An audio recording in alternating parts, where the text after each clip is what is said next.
Olá, sejam todos bem-vindos ao canal Rocha de Refúgio, um canal que tem a proposta de falar, difundir, apresentar mais sobre Deus e sobre a verdade em Jesus Cristo para todos aqueles que estão no nosso entorno, aqueles que estão nos acompanhando neste canal. Eu sou Silas Mota, eu sou bacharel em teologia e sou habilitado em aconselhamento cristão e vou estar com todos vocês juntos em oração, juntos estudando a palavra de Deus, juntos buscando conhecer um pouco mais da verdade e da vontade de Deus para a minha vida e para a vida de todos vocês. Se você é a primeira vez que está entrando nesse canal, eu lhe faço um convite, inscreva-se, clica aí embaixo no botão inscrever-se. Após você ter feito isso, você procura um sininho e clica nesse sininho. E logo em seguida você vai e clique na palavra todas. Assim, todas as vezes que eu postar uma mensagem e todas as vezes que eu estiver ao vivo, apresentando algumas petições aqui em oração e trazendo um pouquinho o que Deus tem para nós naquele momento, você será avisado, o próprio YouTube avisará você e você poderá estar conosco, desfrutando um pouco mais da palavra de Deus. Este é um canal que está iniciando e assim que nós atingirmos 50 inscritos, nós iniciaremos uma outra fase do canal, que é a fase dos momentos de oração. Você será avisado num dia e hora e você poderá postar ali o seu pedido de oração e juntos, no dia e hora agendados, estaremos apresentando a Deus todos aqueles pedidos e trazendo uma palavra de Deus para aquele momento que com certeza vai tocar o seu coração, porque a palavra de Deus ele é a nossa única fonte de verdade e direção para a nossa vida. E nesse primeiro vídeo de lançamento, já temos algumas postagens no canal, mas o lançamento realmente está acontecendo agora no canal, eu gostaria de falar um pouquinho sobre o sofrimento, sobre a questão da dor, aquela grande dúvida, por que Deus permite o sofrimento, por que eu sofro, o que a palavra de Deus fala sobre isso. Eu vou invocar aqui, eu trago um texto de um autor do início do século, Leslie Witheridge, um autor inglês, que ele teve muitas dificuldades com certeza é a sua dificuldade também, a dificuldade de todos vocês, foi a minha dificuldade também por um bom período, de compreender e responder a seguinte pergunta: por que Deus não remove o sofrimento da minha vida? Essa era uma questão que perturbava, que ficava como interrogação na mente de Leslie. E ele traz uma analogia humana muito interessante, que pode mostrar muitas vezes por que Deus permite determinadas tempestades, por que Deus permite determinados períodos de sofrimento, por que Deus permite que certas tribulações sobrevenham sobre a minha vida e sobre a vida de todos vocês. Leslie faz uma analogia sobre um homem, muito forte fisicamente, capaz de suportar pesos, capaz de suportar carga, que ele era casado, e a sua esposa, ela encontrava-se então enferma, doente, queixando-se muito de muitas doenças, muita dificuldade de locomoção, às vezes ia andando meio cambaleando por causa de dores, às vezes, talvez dores articulares, Então, ela se encontrava agora num momento de sofrimento por uma enfermidade.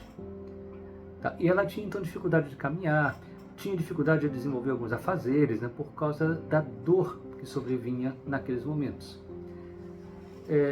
Esse homem então casado, resolve então, movido pela compaixão, ajudar a sua esposa. Então o que ele faz? Ele começa a dar suporte nos momentos mais difíceis, até que chega um momento que ele começa então a carregá-la. Porque qual é a intenção desse marido nesse momento? Aliviar a dor da esposa.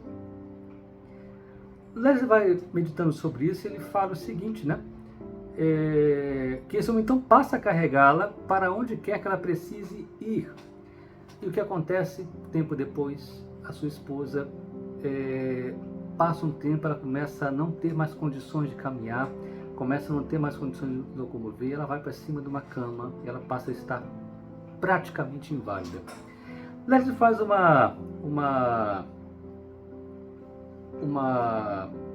colocação nesse momento que ele fala assim: neste caso, teria sido bem melhor para a mulher que o marido não a tivesse ajudado, que ele deixasse, né, que ela caminhasse mesmo com dor, que ele deixasse, né, ela passar por aquele momento, porque ao dar todo o suporte, ao tentar suprimir ou ao tentar aliviar ao máximo a dor da sua esposa, ele acabou, na verdade, trazendo uma consequência para a vida dela, né?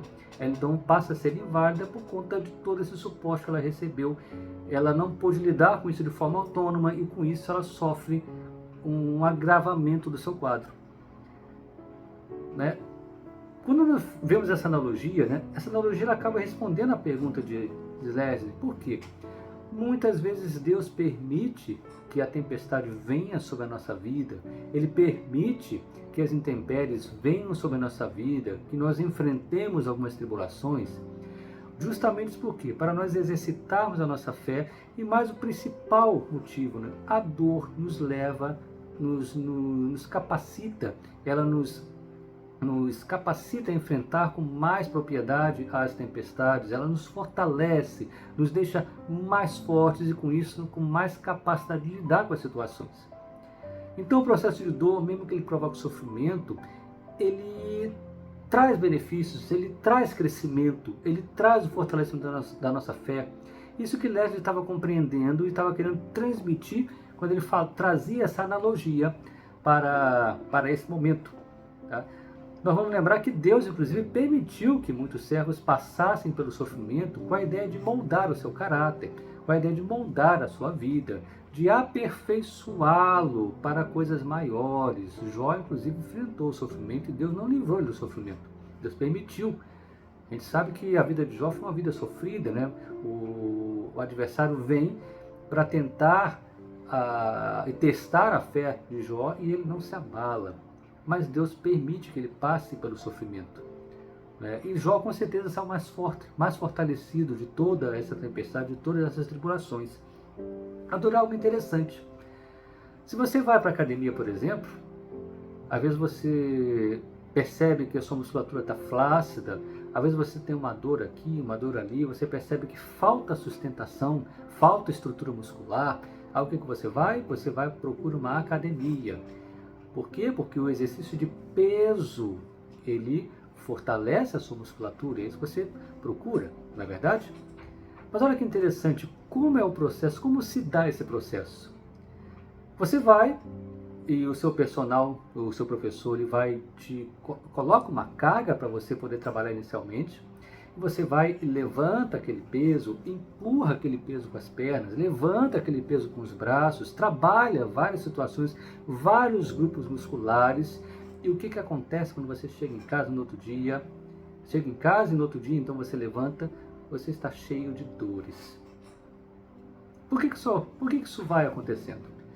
Porque quando você aplica um determinado peso a uma estrutura muscular, você provoca então microlesões. Essas microlesões, o seu corpo vai tratá-las e ele vai entender então que ele precisa fortalecer aquela estrutura para que ela possa suportar aquele peso, possa suportar aquela dificuldade que você encontra naquele momento. Então ele vai tratando e vai fortalecendo você. Aí, com o passar do tempo, você vai percebendo que esse peso vai ficando mais fácil de levar, mais fácil de ser levantado, mais fácil de ser empurrado com as suas pernas, não é? E você percebe então que você chega para o seu professor, chega para o seu personal, ele mesmo percebe isso, nossa, começou a ficar fácil, eu consegui vencer essa dificuldade, agora estou conseguindo suportar melhor esse peso, essa carga, e eu já não tenho mais dor. Aí o que o seu personal faz? Ele aumenta a sua carga. Porque você vai entrar naquele grau de dificuldade, você vai experimentar então algo que é muito pesado para você.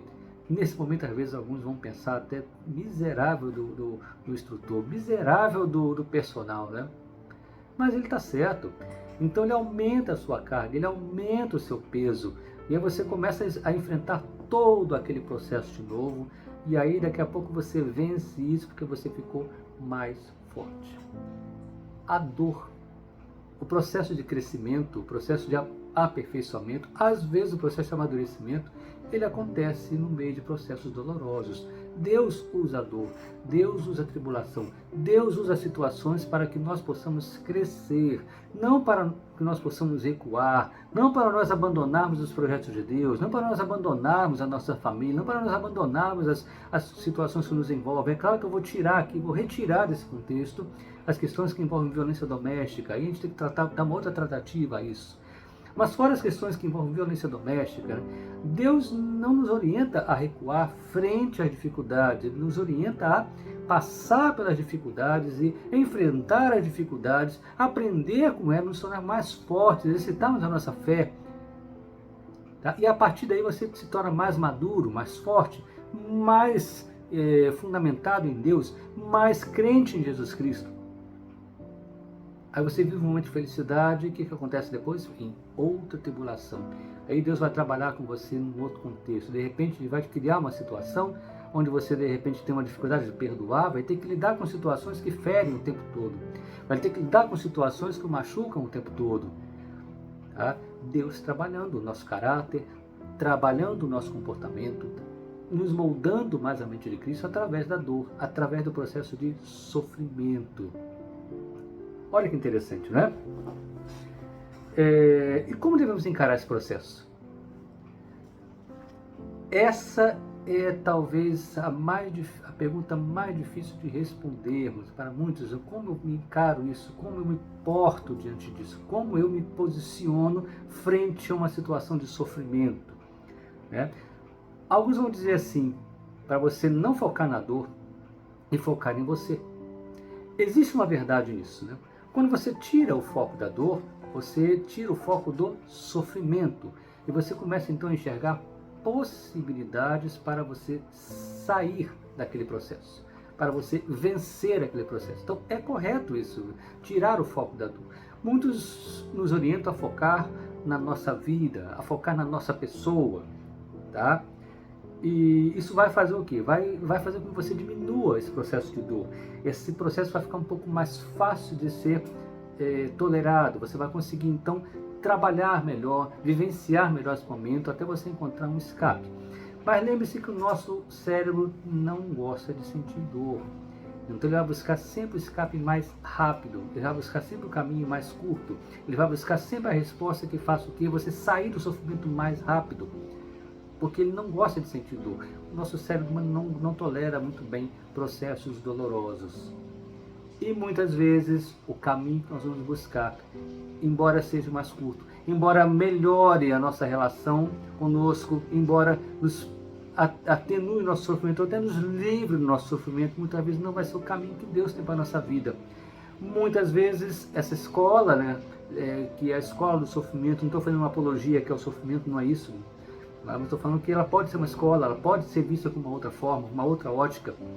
Ela não vai ser experimentada, ou não vai ser vivenciada, ou você não vai conseguir extrair tudo que aquilo poderia te trazer de aprendizado, porque você quer escapar daquilo de forma mais automática, mais instantânea, mais rápida, sem muitas vezes experimentar o processo de transformação de Deus para a sua vida. Então cuidado, muitas vezes nesse caminho de ajustes, você vai buscar uma solução às vezes muito rápida, que pode, lá na frente, trazer uma consequência não muito dentro daquilo que Deus tinha para a sua vida. Então, mas é o nosso caminho, nós vamos buscar sempre o caminho mais curto, mais rápido, tá? E quando nós nos concentramos em nós mesmos, nós podemos cair numa armadilha, que nós podemos cair na armadilha de não enxergar, de não visualizar, de não realmente conseguir identificar qual é o propósito de Deus para a nossa vida. Opa, entrou aqui um elemento novo. Eu falei de sofrimento, falei de dor, falei de uma possibilidade de aprendizado com o sofrimento, mas agora eu falei de propósito de Deus. Como assim propósito de Deus? Sim, nós temos uma tendência a sermos movidos pelos nossos propósitos. Sempre você vai ter algo que vai mover a sua vida. Sempre alguma coisa vai estar movendo a minha vida, a sua vida, a vida dos seus parentes, sua parentela. Sempre algo vai estar nos movendo. Isso pode ser movido por um propósito de Deus, pode ser movido por um propósito meu. Eu posso ser regido por aquilo que eu sinto, eu posso viver uma vida baseada naquilo que eu sinto, como eu posso no meio de todas essas adversidades, procurar qual o propósito de Deus para mim naquele momento e qual o propósito de Deus para a minha vida. Porque Deus criou a mim e criou a você com um propósito. Pode ter certeza disso. Deus não nos criou sem um propósito. E faz parte da escola de Deus nos ensinar, nos moldar para que nós possamos estar preparados, estar sempre vivenciando aquilo que Ele tem para a nossa vida. Muitas vezes a dor, muitas vezes o sofrimento, ela vem para nos preparar para algo maior. Tá? E aí Deus lança determinadas ferramentas sobre a nossa vida. De repente você tem dificuldade de perdoar, tem dificuldade de lançar sobre o outro a graça de Cristo, a graça que Cristo trouxe para você e que muitas vezes você não quer dar para o outro. Tá? O perdão que Cristo trouxe para mim e para você, que muitas vezes nós não queremos doar para o outro. Então Deus, como é que Ele faz? Ele começa a colocar situações que nos levam a nos sentir feridos, para o quê? Praticarmos o perdão, praticarmos de repente o amor incondicional. De repente Deus vai usar outras ferramentas, outras situações adversas para de repente mudar um comportamento seu, mudar de repente uma outra situação, ou de repente libertar de um vício. O fato é que as tribulações elas vêm para nos trazer algo. Elas são difíceis de serem passadas, são difíceis de serem vivenciadas, mas elas têm um propósito. Existe um propósito de Deus, mesmo nas tribulações, para a nossa vida. Tá? Deus nos criou e na sua onisciência e sabedoria nos criou com um propósito. Você nasceu segundo o propósito de Deus e para cumprir o propósito dele. Lembre-se disso, tá? Não perca isso, grave isso na sua mente, grave isso em algum lugar, certo? E o que eu faço então com a minha dor, Silas? Eu estou sofrendo. O que eu faço no meio desse processo de sofrimento? Eu quero te dizer uma coisa. Primeiro, se você está sofrendo nesse momento, você não sofre sozinho. Muitas pessoas, talvez até que estão aqui junto conosco nesse momento, estão num processo de sofrimento nesse momento. Eu sou ser humano, eu também experimentei e passo constantemente por processo de sofrimento. Existe uma ilusão de que nós devemos buscar nossa felicidade o tempo todo, mas não existe felicidade eterna, não existe felicidade o tempo todo. Nós temos momentos de felicidade, temos momentos de tribulação. Se nós fôssemos felizes o tempo todo, nós não cresceríamos, nós não teríamos amadurecimento, nós não teríamos muitas coisas que você de repente amadureceu na sua vida. Graças a Deus foi também por conta do ensino da palavra de Deus, tá? Mas também pelas tribulações que você enfrentou.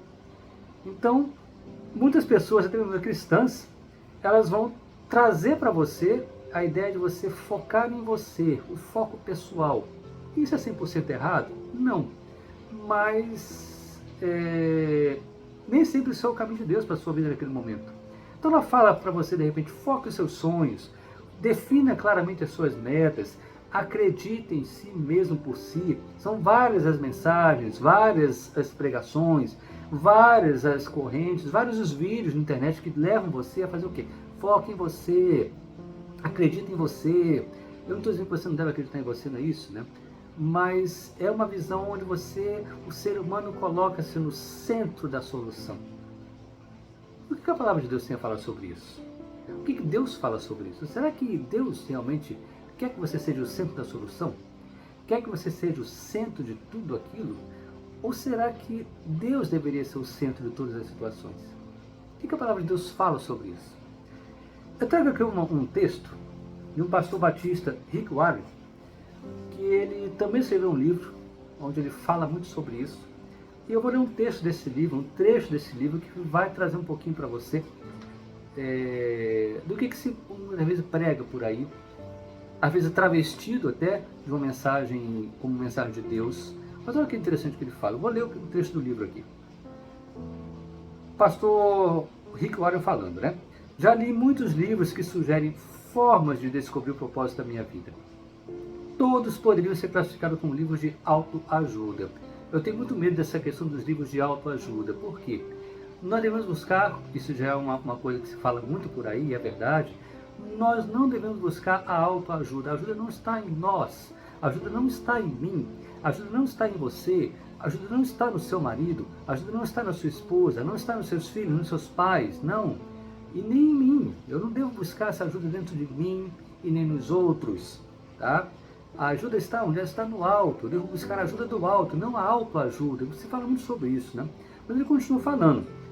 Poderiam, então, todas essas abordagens poderiam ser classificadas como livros de autoajuda, pois abordam um assunto a partir de um ponto de vista egocêntrico, partindo de você. Livros de autoajuda, até mesmo os cristãos, vejam bem, normalmente propõem as mesmas etapas previsíveis para achar o propósito para a vida. Dê importância aos seus sonhos. É uma das citações que se vê muito em livros de autoajuda, por exemplo, até algumas mensagens aí. Defina claramente os seus valores. Ele continua falando, estabeleça algumas metas, define em que você é bom, aspire grandes objetivos, vá à luta, seja disciplinado, acredite em si mesmo, envolva outras pessoas, não desista jamais. Então o pastor Rick chama atenção para isso. Olha só, no meio da tribulação, aonde esses livros de autoajuda, aonde essas mensagens, muitas vezes, da teologia liberal, da teologia antropocêntrica, aonde elas focam na solução do problema, elas focam no próprio ser humano. O ser humano enfrenta uma adversidade, enfrenta uma tribulação permitida por Deus, e a solução que deveria vir de Deus, eles levam você a focar em você mesmo. Esse é um perigo que o pastor Rick Warren traz para o contexto cristão nesse momento, e que muitos cristãos estão entrando, trilhando por esse caminho. O pastor Rick Warren escreveu um livro que eu estudei no seminário, que foi muito abençoador para a minha vida, né? Que é Uma Vida com Propósitos. É um livro desse pastor, que é o pastor Batista, e ele vai primeiro trabalhando essa questão, né, dessas mensagens de autoajuda, dessas mensagens muitas vezes ligadas à teologia antropocêntrica, à teologia liberal, ao coaching teológico. Ele vai trabalhando isso, vai mostrando, olha, existem verdades ali dentro, verdades parciais. Eles trazem um contexto de verdade, porque eles não teriam público, né, não alcançariam o público cristão, mas eles desfocam a verdade do seu objetivo, que é focar em Deus e desenvolver a nossa dependência de Deus, e entender que Deus é soberano e Ele é a solução para as minhas mazelas, e coloca a solução em nós mesmos. Tá? O pastor Rick Warren, ele chama atenção disso, como outros pastores também vão falando sobre isso. Então ele chama a atenção para as mensagens, literaturas, pregações que levam a pessoa a buscar a sua satisfação pessoal em primeiro lugar, ou então buscar sucesso, ou então buscar a solução nelas mesmas, no mover próprio, na ação própria. É isso que o pastor Rick Warren está falando nesse livro, quando ele cita esse trecho aqui, né? Ele chama a nossa atenção, dizendo que essas recomendações frequentemente levarão a pessoa a conquistar êxito, porque elas contêm verdades. Tá? Se você desfoca da sua dor e foca em alguma coisa que te tira daquilo ali, você vai ter êxito em sair daquela dor. Então eles não vão, o que eles vão pregar para você, eles vão te mostrar resultados. Olha, o fulano estava assim e saiu disso, o outro estava assim e saiu disso. Elas trazem verdades que podem produzir frutos. Porém, ele chama atenção, né? Mas o pastor nos alerta que ser bem-sucedido e cumprir o propósito da sua vida são coisas absolutamente distintas. Olha o que ele fala aqui. Ser bem-sucedido, cumprir a sua satisfação pessoal, resolver uma questão segundo a sua vontade, e cumprir o propósito de Deus para a sua vida são coisas distintas. Olha que sério isso, né? Muitas vezes as pessoas acham que estão sendo abençoadas, e estão muitas vezes, porque Deus abençoa a todos. Deus é bom o tempo todo, Ele derrama das suas bênçãos e maldições sobre todos. Então não é porque a pessoa é abençoada porque que ela realmente está cumprindo o propósito de Deus na vida dela. Muitos que estarão no final do juízo vão estar lá indagando Jesus, mas Senhor, eu fui abençoado, eu inclusive abençoei, através do teu nome eu expulsei demônios, né? Através do teu nome eu operei milagres, mas eles não viviam o propósito de Deus para as suas vidas. Eles viviam uma teologia, viviam um cristianismo voltado para si próprios. É o que aconteceu com eles: afastavam de mim que eu não os conheço. Olha como é que o engano ele é sutil, como é que o engano ele chega sorrateiro, o joio dentro do trigo, né? O joio é parecido com o trigo, só que quando você pega a espiga, né? A sabuga, né? No trigo você encontra semente, no joio não, ela é vazia. mas são muito parecidas. São muito parecidas. Um te sacia, o outro até momentaneamente te traz uma satisfação, mas lá na frente ele te traz uma consequência.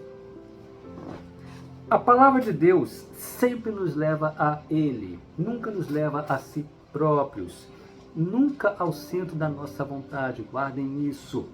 Então, ao invés de focar na sua dor, aonde você deve focar? Coloque o seu foco em Deus. Tenha Deus como centro da sua vida e dos seus caminhos. Não tenha o foco em você apenas. Coloque o foco em Deus, tá? Olhe para você, mas com a intenção de observar se você está tomando uma atitude, se você está tomando uma decisão segundo aquilo que Deus orienta a sua vida. Você já passou as suas decisões pelo filtro da palavra de Deus? Será que você abandonar sua família, de repente, está no centro da vontade de Deus? Será que você aceitar um emprego que vai te levar, de repente, a um suborno, vai te levar a algumas questões difíceis, mas vai te levar a um salário melhor, uma vida melhor? Você pode pensar assim, Deus está me abençoando, estou oferecendo à minha família uma condição melhor, mas por conta daquilo eu estou cometendo delitos, né? Eu estou sonegando imposto, eu estou aceitando suborno. Será que Deus quer isso para a sua vida? Eu estou vendendo bebida, né, que vai acabar com a vida de alguém. Será que Deus tem propósito para você nisso? Quando focamos no problema ou em nós mesmos, frequentemente nos afastamos do propósito de Deus para a nossa vida. Muitas vezes provocamos mudanças, olha o que eu falei, mas elas são muitas vezes contrárias à palavra de Deus. Mas nos trazem satisfação momentânea, nos trazem livramento daquela dor que eu estou enfrentando naquele momento. Por isso que aparentemente elas são boas. Tá? Olha que interessante que a palavra de Deus sai para nós. Lá em Romanos 5, 3, 5, ele diz o seguinte: e não somente isto, mas também nos gloriamos nas tribulações, sabendo que a tribulação produz primeiramente o quê? Paciência. Antes de eu continuar a ler o texto, olha o que ele fala aqui: a tribulação produz paciência. Isso está remetendo a tempo. As transformações que Deus quer executar nas situações, elas têm um tempo. Elas têm um tempo para acontecer, porque muitas vezes envolvem pessoas que precisam sofrer transformações no seu comportamento, pessoas que precisam sofrer transformações no seu caráter. Ninguém muda um comportamento de 40 anos, de uma noite para o dia. Ninguém muda um temperamento de 30 anos, sendo treinado e repetindo várias vezes a mesma situação, de repente da noite para o dia. É claro que Deus tem poder para fazer isso. Eu conheci pessoas que foram transformadas instantaneamente no momento da sua conversão, mas esse não é o processo da maioria. Não é a situação da maioria. Deus aceita, quando você aceita Jesus como seu único e suficiente Salvador, você passa a fazer parte do reino. Então você tem parte agora no reino com Cristo. Mas as suas transformações, as transformações na sua alma, muitas vezes elas vão ser processuais. Paulo enfrentou isso. Paulo chegava a dizer que o mal que eu não quero fazer eu faço, mas o bem que eu quero fazer eu não faço. Paulo experimentou um processo de transformação como todos os apóstolos, e ele morreu nesse processo de transformação. Talvez nem eu nem você vamos ser transformados plenamente, tá? Vamos estar sempre necessitando de transformação em alguma área da nossa vida, mas nós não podemos nos acomodar. Caímos no pecado, se levanta, peça perdão a Deus, se limpa e vamos seguir em frente, vamos lutar contra ele, vamos mudar esse comportamento, vamos lutar contra isso, contra esse vício, contra esse comportamento, contra esse temperamento, contra as situações negativas do temperamento. Deus vai transformando aos poucos, isso é processual. Os processos de tribulação, de dores, contribuem muito para essas transformações. Então, paciência por quê? Porque as transformações exigem tempo. E olha que interessante, que ele segue dizendo, e a paciência, a experiência, porque você vai aprendendo a lidar com as situações. E a experiência, a esperança. Isso Paulo dizendo em Romanos 5, 3, 5. Ele nos orienta também no mesmo livro, lá no capítulo 2, a perseverar em oração. Enquanto a transformação não vem, orar. Mas orar segundo o propósito de Deus. A oração que encontra o propósito, que está de acordo com o propósito de Deus, ela tem resposta certa. A oração que entra em choque com a palavra, Quando você pede algo que entra em choque com a palavra, entra em choque com o propósito, essa oração não tem resposta. Quantas orações Deus deixou de responder na palavra de Deus, de servos muito íntimos dele, porque estavam fora do propósito dele. Então, somente tem resposta a oração que está dentro de um propósito, não o nosso propósito, o propósito dele. Essa oração encontra a resposta certa. Saber pedir é a certeza de receber de Deus aquilo que você pede. Claro, temos que observar isso também. A paciência é um ingrediente fundamental para que as transformações, o agir de Deus, ocorram dentro do tempo dele. Não adianta só eu orar, eu preciso exercitar a minha paciência. Você tem sido paciente diante das tribulações? Ah, sim, a ansiedade me incomoda. A dor machuca, mas você tem sido paciente? Em quem eu vou buscar essa paciência? Em Cristo Jesus. Através da minha consagração, através da minha oração, através de ajuda. Eu preciso também, às vezes, buscar ajuda.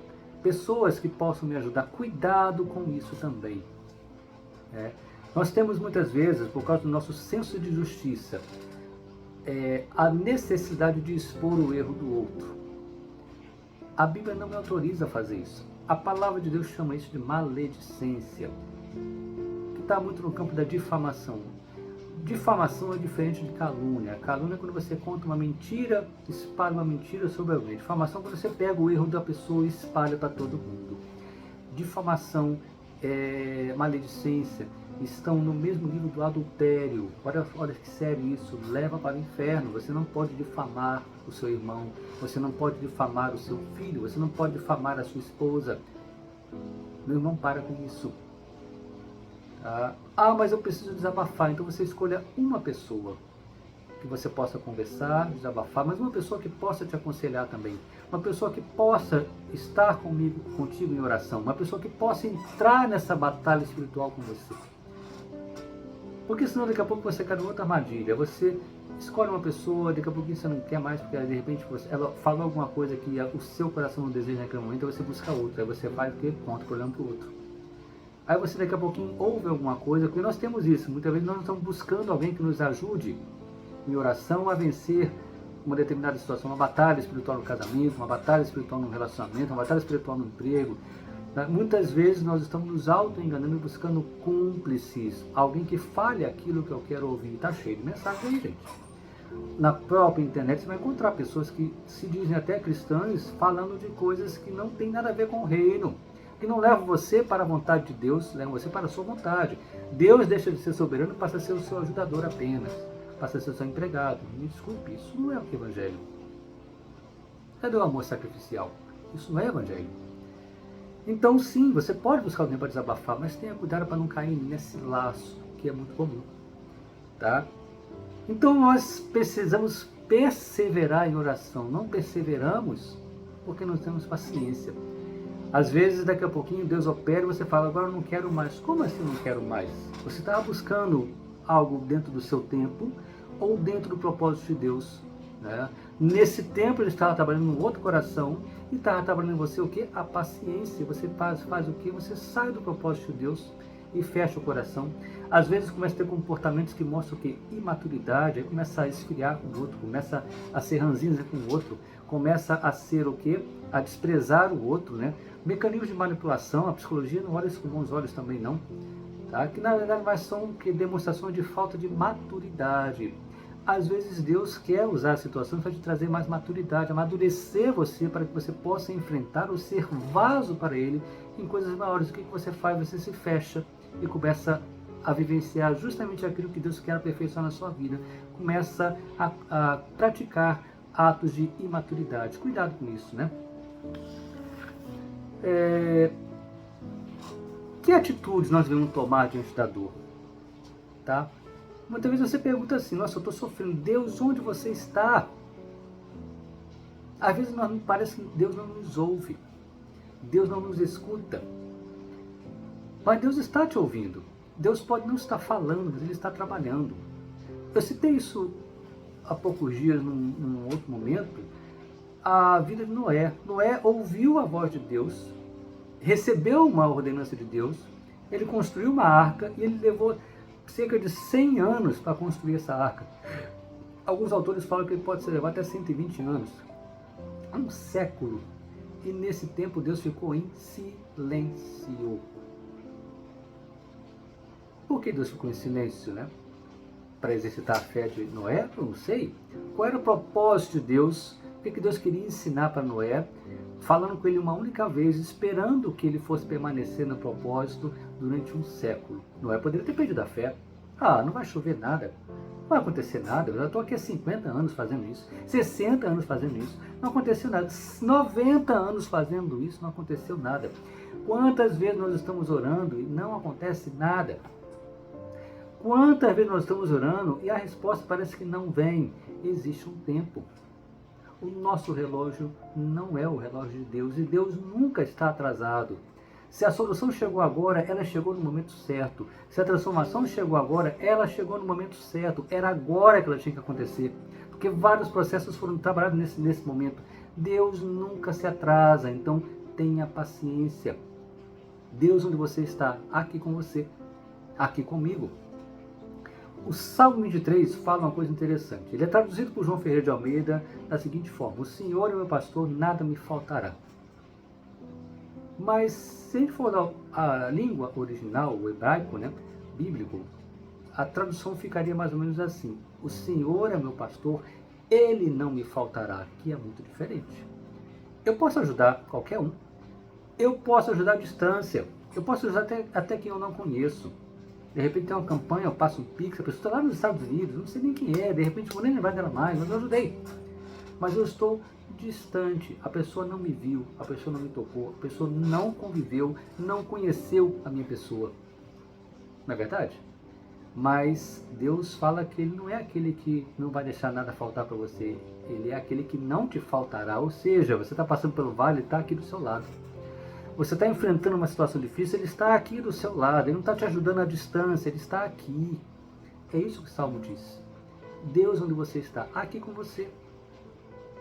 Foque no propósito de Deus. Pare de focar no sofrimento e foque no propósito de Deus. Comece a deixar Deus mostrar coisas grandiosas para a sua vida através desse processo. E você vai vencer essa tribulação. Então, alguns conselhos, né? O que nós devemos fazer? Que atitude devemos ter diante de toda essa situação? Primeira coisa, já falei, tira o foco do problema, mas não coloque o foco em você, coloque o foco em Deus. O que a palavra de Deus fala sobre a situação e sobre as decisões que você quer tomar? Você já passou por esse filtro? Em Cristo encontramos a resposta e encontramos força para enfrentar as tribulações. Somente nele podemos vencer as tribulações da forma que Deus quer, da forma que Deus espera, da forma que Deus programou, da forma que o propósito de Deus foi programado, foi pensado na eternidade, antes de você nascer ainda, e está tentando se cumprir agora. Foque no propósito de Deus. Tire o foco da dor. Olhar para a dor não adianta, ela vai trazer mais sofrimento, vai te levar a tomar decisões que muitas vezes não são boas para o momento, mas não boas a longo prazo. Foque no propósito de Deus. Passe sempre pelo filtro da palavra de Deus. Procure pessoas que possam te ajudar nisso, nesse caminho, né? Enxergar o propósito de Deus na sua vida. Cuidado com os conselhos que saem disso. Pare de dar atenção às insatisfações. Ao invés disso, seja grato.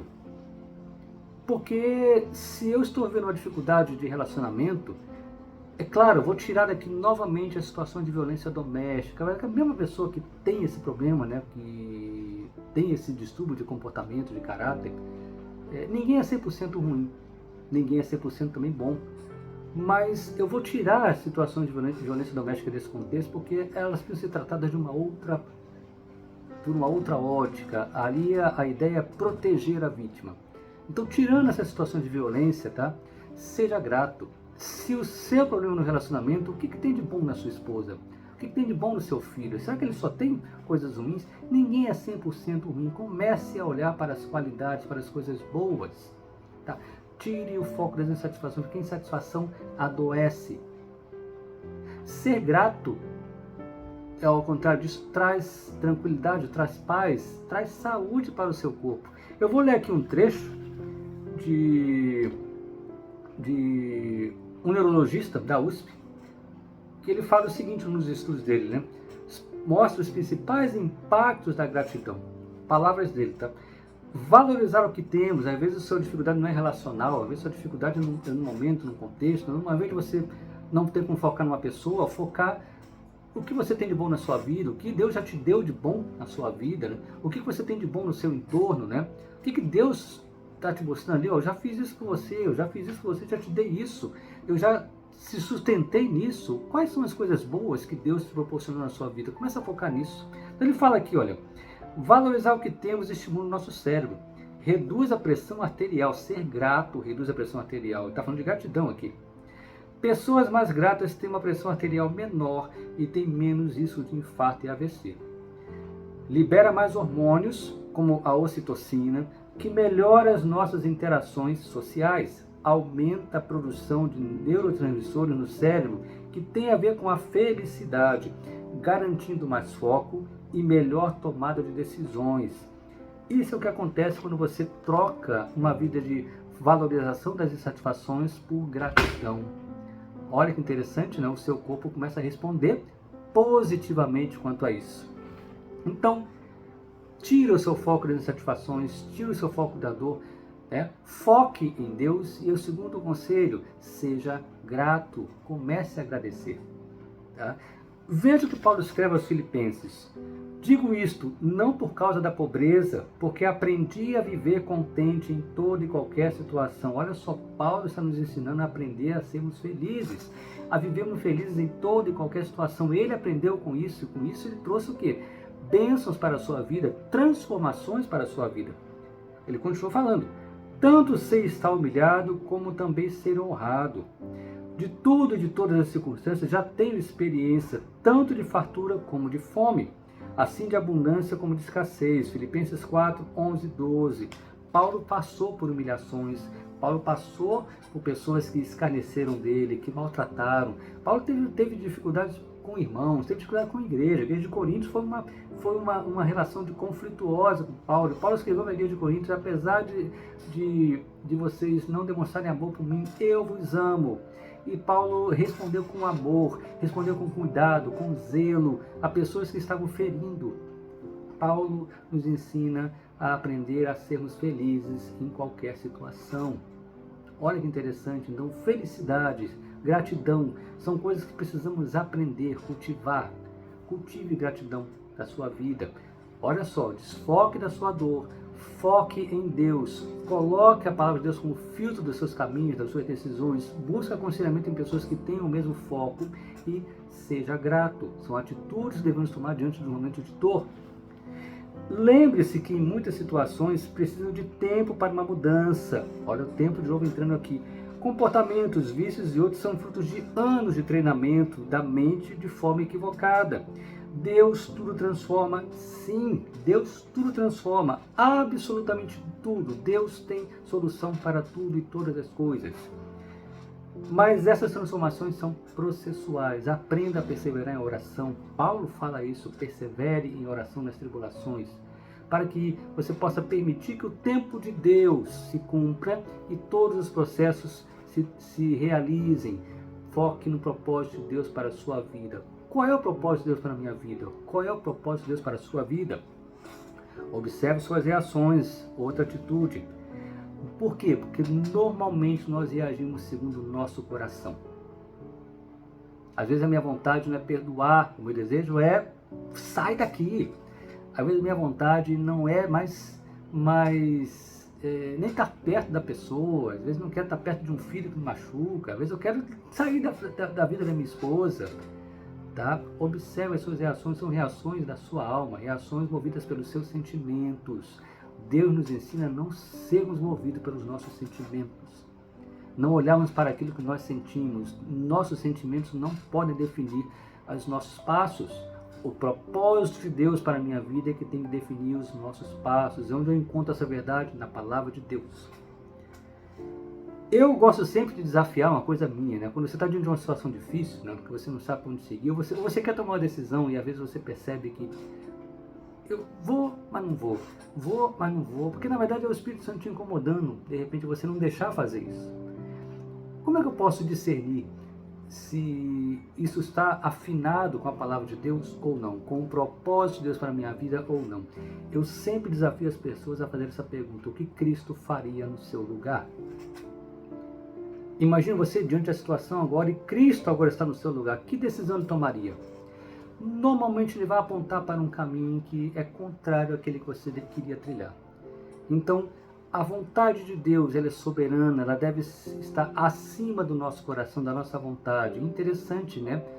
Que ao realizar a vontade de Deus, Deus também vai abrir espaço para outras realizações na nossa vida. Mas primeiro, a vontade de Deus. As orações e as petições que seguem o propósito de Deus para a minha vida, lembre-se disso, elas encontram a resposta certa. Meu irmão, minha irmã, eu vim aqui compartilhar um pouco com vocês sobre esse assunto que Deus me incomodou e eu passei a madrugada tratando sobre isso, porque Deus me incomodou a trazer essa mensagem, a trazer esse assunto, primeiramente para mim, para a minha vida, e depois para a vida de todos vocês, tá? E convido você a ter uma mudança de vida. Se você não conhece a Jesus e não o recebeu como seu único e suficiente Salvador, procure uma igreja que realmente vivencie a palavra de Deus e entregue sua vida a Cristo. Você pode entregar sua vida a Cristo nesse momento na oração que eu vou fazer contigo, tá? Mas procure uma igreja, procure uma comunidade cristã e comece a caminhar com Cristo.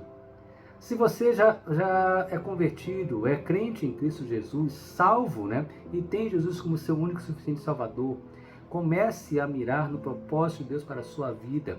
Tribulações todos nós temos, não existe nada perfeito, mas quando encontramos o propósito de Deus para a nossa vida, o que Deus quer nos ensinar, nos moldar através das tribulações, o mundo se abre diferente à nossa frente. Não um mundo de vida fácil, mas um mundo de vida com Deus, onde nós vamos ter as nossas tribulações, vamos ter também um momento de felicidade em Cristo Jesus, que vai refletir em felicidade na nossa vida também.